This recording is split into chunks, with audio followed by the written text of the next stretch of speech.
আপন কেউ যদি আপনার কাছ থেকে দূরে সরে চলে যায়, বেশি চিন্তিত হবেন না। বিপদ যখন আসে, চতুর্মুখী বিপদ কিন্তু আসে।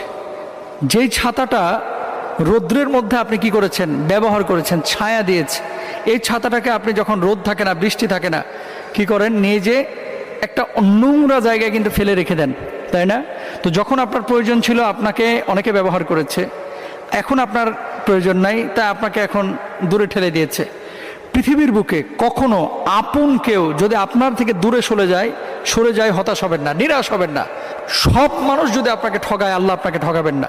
সুতরাং শুধু মানুষের জন্য কোনো কাজ করলে প্রতিদান আল্লাহর কাছে আশা করবেন, মানুষের জন্য কোনো কাজ করলে আশা করবেন প্রতিদান একমাত্র আল্লাহর কাছে, কোনো মানুষের কাছে না।